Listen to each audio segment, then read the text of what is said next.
Hi friends, எல்லாரும் நல்லா இருக்கீங்களா? இன்னைக்கு ஒரு பர்த்டே விஷஸோட நம்மளோட வீடியோவை ஸ்டார்ட் பண்ணிடலாமா? நம்மளோட சப்ஸ்கிரைபர் சிஸ்டரோட சன் லிங்கேஸ்வரன் மும்பைல இருந்து அவங்க இன்னைக்கு அவங்களோட பர்த்டேவை செலிப்ரேட் பண்றாங்க. அவங்களோட லைஃப்ல அவங்க நினைக்கிற எல்லா விஷயத்தையும் அச்சீவ் பண்ணணும்னு நம்மளோட சார்பாகவும் நம்மளோட ஃப்ரெண்ட்ஸ் உங்களோட சார்பாகவும் விஷ் பண்ணிடலாமா? வாங்க வீடியோக்குள்ள போலாம். டேய் மச்சான், இங்க பாரு, இப்படியெல்லாம் பண்றது நல்லதுக்கே இல்லை. தயவு செஞ்சு அந்த பொண்ணை நல்லா பார்த்துக்கிற வழியை பாரு. என்னதான் அவ உன்னோட அத்தையோட பொண்ணா இருந்தாலும், அவ மேல உனக்கு உரிமை அதிகமாவே இருந்தாலும் அவளுக்குன்னு ஒரு மனசு இருக்கு. அதை நீ புரிஞ்சு நடந்துக்க பாரு, அவ்வளோதான்ப்பா. ஆனது ஆயிடுச்சு. நீ கல்யாணம் பண்ண முறையே தப்பு இருந்தாலும் பண்ணிக்கிட்ட. இப்போ அவ உன்னோட ஒய்ஃபு. ஒரு ஒய்ஃபை எப்படி நடத்தணுங்கிறது உனக்கு தெரியும். அந்த மாதிரி பார்த்துக்கோ. டேய் மாங்குட்ட மண்டையா, அதுதானடா சொல்றேன். இனிமே இந்த ஆதி அவளை நல்லா பாத்துக்குவேன். ஏய் மச்சி, அப்புறம் இதுக்கே இப்படி கதறிட்டு இருக்க? நெக்ஸ்ட் வீக் ஹனிமூன் வேற பிளான் பண்ணிருக்கேன் தெரியுமா? டேய் பைத்தியக்காரனாடா நீ. ஃபர்ஸ்ட் அவ அந்த மேரேஜே அக்செப்ட் பண்ணிக்கல, நீ இப்படியெல்லாம் வேற பேசிட்டு இருந்தா எப்படியும் ஓடிட போறா. டேய் மச்சி, நீ தானடா சொன்ன அவளை நான் புரிஞ்சுக்கணும். என்ன அவ புரிஞ்சுக்கணும், என்ன அவ ஏத்துக்கணும்னா இதெல்லாம் நடக்கணும் தானே? இப்படியே போனா எப்படி? கண்டிப்பா அவளை 4 இடத்துக்கு கூட்டிட்டு போகணும். அவ கூட மட்டும் நான் டைம் ஸ்பெண்ட் பண்ணணும். அப்பதானடா அவ என்ன புரிஞ்சுப்பா. இத்தனை நாளும் நான் அவளை புரிஞ்சுக்காம தான் நடந்துக்கிட்டேன், அது எனக்கே தெரியும். ஆனா கண்டிப்பா நான் அவளை கேவலமா இனிமே நடத்த மாட்டேன். அவ என்னோட மனைவி. என்னோட மனைவிக்கு என்ன மரியாதை கொடுக்கணுமோ அதை நான் கண்டிப்பா கொடுப்பேன். இப்ப எல்லாம் அவளை ஒரு நிமிஷம் பார்க்கலனாலும் ஒரு யுகம் ஃபுல்லா அவளை பார்க்காத மாதிரி தவிச்சு போயிடுறேன்டா. எனக்கு தெரியும் நான் அவளை கல்யாணம் பண்ண முறை தப்பு தான். ஆனா அவளை நான் உண்மையா லவ் பண்றேன்டா. எனக்கு இந்த மாதிரி பின்னாடியே போய் பூ கொடுத்து பின்னாடியே அலைஞ்சு திரியிற மாதிரி எல்லாம் தெரியாதுடா. அதோட எனக்கு நேரமும் இல்லை. ஆனா கண்டிப்பா நான் அவளை நல்லபடியா பார்த்துப்பேன். அதுக்கு மட்டும் நான் உனக்கு ப்ராமிஸ் பண்றேன். சரிடா மச்சி, நல்லா பார்த்துக்கிட்டா நல்லதுதான். அதுக்கப்புறமா இன்னொரு முக்கியமான விஷயம். சொல்லுடா. அது ஒன்றும் இல்லை, நானே சோபா கிட்டலாம் சொல்லிடுறேன். ஆனால் நீங்கள் யாரும் மானசா கிட்ட எதுவும் கேட்காதீங்க. அவளா சொல்கிற வரைக்கும் கல்யாணம் ஆன விஷயத்தை பற்றி அவகிட்ட நீ கேட்காத. அவ என்ன நினச்சிட்டு இருக்கான்னு தெரியல, யாருக்கும் சொல்ல வேணான்னு அவ தான் சொன்னான். எப்படிடா அவ சொல்லுவா? அவ தான் நீ அந்த 80 லட்சத்துக்காக அவளை கல்யாணம் பண்ணிட்டு இருக்கிறதா மனசுல நினைச்சிட்டு இருக்காளே, அப்புறம் எப்படி? டேய் மாங்கோட்ட, அதை தான் நான் சொல்கிறேன். அந்த 80 லட்சத்துக்காக கல்யாணம் பண்ணிக்கல அப்படிங்கிறத அவளுக்கு ஃபர்ஸ்ட் புரிய வைக்கிறேன். அப்புறம் எங்கள் 2 பேர் சம்மதத்தோட எல்லார்கிட்டையும் நாங்களே சொல்லிடுவோம். நல்லது. ஆனா ரொம்ப டைம் எடுத்துக்காதடா, கூடிய சீக்கிரமே சொல்லிடு. இல்லைனா நீ இன்னொரு முக்கியமான பிரச்சனை காத்துட்டு இருக்கு உனக்கு. அது என்னடா மச்சான், எனக்கே தெரியாத முக்கியமான பிரச்சனை? ஓஹோ, சாருக்கு தெரியாதா? 1 மாசத்துக்கு முன்னாடி தானே உங்க தாத்தா கிட்ட கல்யாணத்துக்கு சம்மதம், பொண்ணு பாருங்கன்னு சொன்னேன். உங்க தாத்தா வேற மாலினி காமினின்னு 2 பேரோட ஜாதகத்தை தூக்கிட்டு அலைஞ்சிட்டு இருக்காரு. உனக்கு ஞாபகம் இல்லை? ஐயோ, அது வேற இருக்கே, நமக்கு மறந்தே போயிடுச்சே. என்ன சார் இப்ப யோசிச்சு என்ன பிரயோஜனம்? அன்னைக்கே சொன்னேன் கொஞ்சம் பொறுமையா இருடான்னு. கேட்டா தானே எல்லாத்துக்கும் உனக்கு அவசரம். டேய் இங்க பாரு, தாத்தாவை நான் ஈஸியா சமாளிச்சிருவேன். நான் அடுத்த வாரமே ஊருக்கு போயிட்டு எங்க கல்யாணத்தை பத்தி சொல்லிடுறேன். என்னமோ பண்ணு, ஆனா அவங்க ஒத்துக்குவாங்களான்னு தான் எனக்கு தெரியல. ஏன் ஒத்துக்காம? நான் கல்யாணத்துக்கு சம்மதிச்சதே அவருக்கு பெரிய விஷயம். இதுல ஒத்துக்காம வேற இருப்பாரா என்ன? கண்டிப்பா அப்படியெல்லாம் இருக்காது. சரி ஓகே, ஆனா நாள் தள்ளி போடாம கூடிய சீக்கிரமே உங்க தாத்தா கிட்ட உனக்கு கல்யாணம் ஆன விஷயத்த சொல்லிடு. இன்னெல்லாம் ஒரு கையெழுத்து தானே போட்டிருக்கீங்க. இப்போதைக்கு சட்டப்படி நீங்க மேரீடு. சம்பிரதாயப்படி அவளை தாலி கட்டி ஒரு சிம்பிளா ஒரு மேரேஜ் மாதிரி பண்ணிக்கோ. சொல்லு மனசா. சார், நான் உங்ககிட்ட தந்த ஃபைலை நீங்க செக் பண்ணிட்டீங்களா? ஒரு வாட்டி செக் பண்ணிட்டீங்கன்னா ப்ராசஸ் பண்ணிடலாம். சரி ஓகே, நான் செக் பண்ணி பார்த்துட்டு சொல்றேன். ஓகே. என்னடா புருஷன் கொண்டாட்டிங்கிறீங்க? ஆபீஸ்ல பார்த்தா இப்ப என்னமோ யாரோ மாதிரி போறாளே. என் தங்கச்சி உன்னை விட நல்லாவே நடிக்கிறா. அதெல்லாம் அப்படித்தான். சரிடா மச்சி, பார்த்துக்கோ. எனக்கு வேற டைம் ஆகுது, நான் கிளம்புறேன். ஓகேடா, எதுனாலும் கால் பண்ணு சரியா? ம், பார்ப்போம். எதுக்கு கூப்பிட்டு அனுப்பி வச்சிருக்காருன்னு தெரியலையே. சார், எதுக்கு கூப்பிட்டீங்க? ஓஹோ, அப்போ நான் உன்னை கூப்பிடக்கூடாதா? ம். எனக்கு ஷிஃப்ட் முடிஞ்சிருச்சு. அதான் நான் கிளம்பலான்னு. ஏய் அம்மு, இங்கே பாரு, எனக்கு ஒரு மீட்டிங் இருக்கு. கிட்டத்தட்ட ஒரு 1 hour ஆகும். அதுக்குள்ள நானும் வந்துடுறேன். சேர்ந்தே கிளம்பிடலாம்.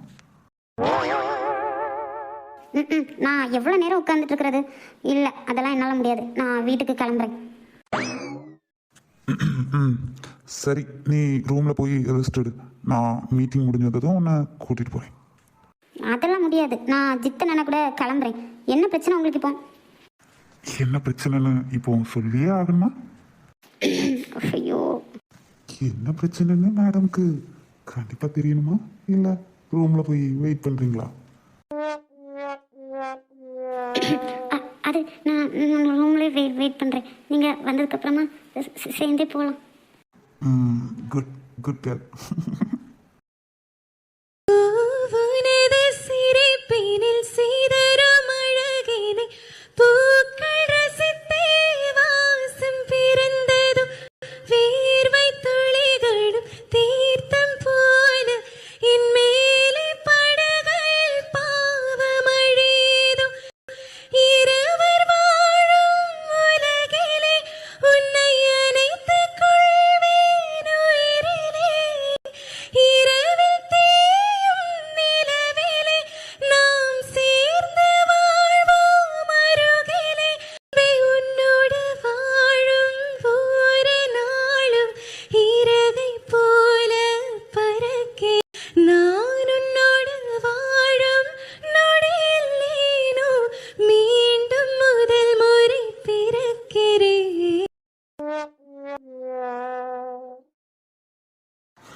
எத்தனை மணிக்கு வேணாலும் இவளை ரசிச்சுட்டே இருக்கலாம் போல. ஐயோ, அதே டைம் ஆகுதுடா, வீட்டுக்கு வேற கிளம்பணும். இவ இங்கேயே தூங்கிடுவா போல. நம்ம எப்படி டைம் ஆகுது, வீட்டுக்கு போவேணாமா? இல்லை, வேணாம். நான் இன்னும் கொஞ்ச நேரம் தூங்கிக்கிறேனே, ப்ளீஸ்.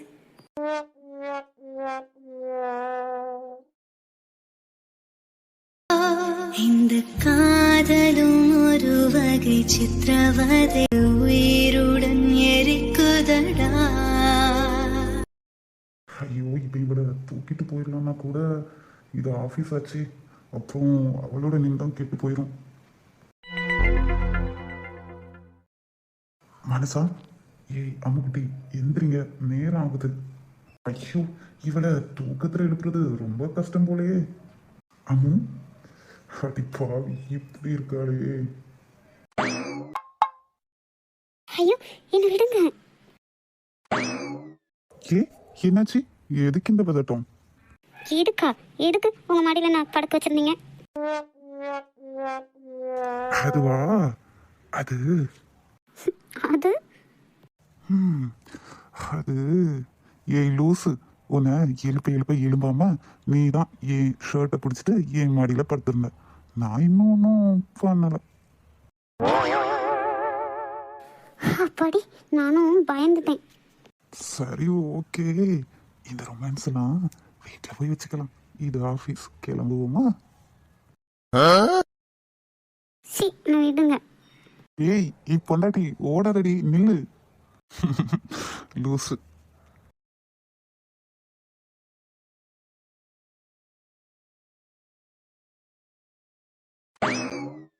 என்ன பொண்டாட்டி, இந்த புருஷன் போட்ட காஃபி குடிச்சதுமே இம்ப்ரெஸ் ஆகிட்டியா?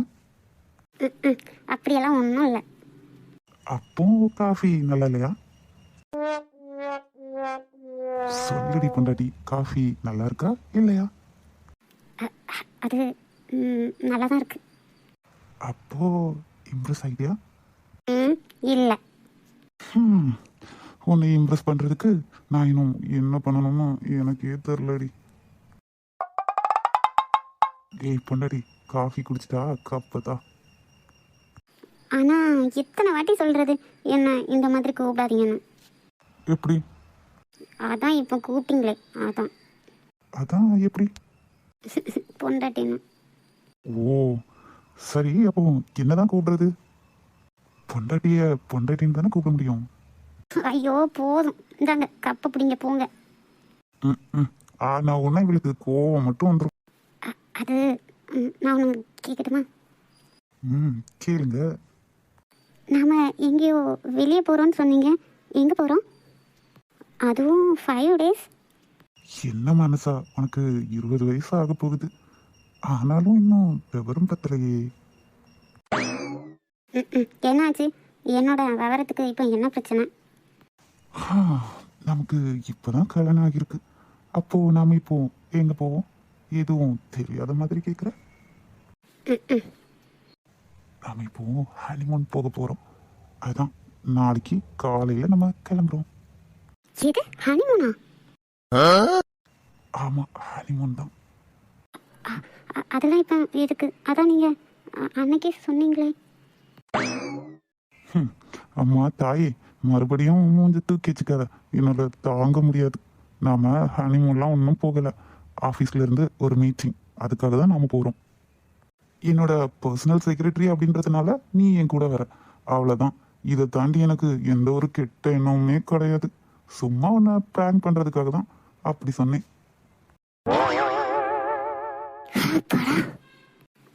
எங்கே போகிறோம்? லண்டன். லண்டனில் 2 days கான்ஃபரன்ஸ் நடக்கும். அந்த கான்ஃபரன்ஸ்க்காக தான் நான் கலந்துக்கணும், அதுக்காக தான் போகிறேன். அப்படியே அங்கே எல்லாம் சுற்றி பார்த்துட்டு வரலாம். லண்டனா?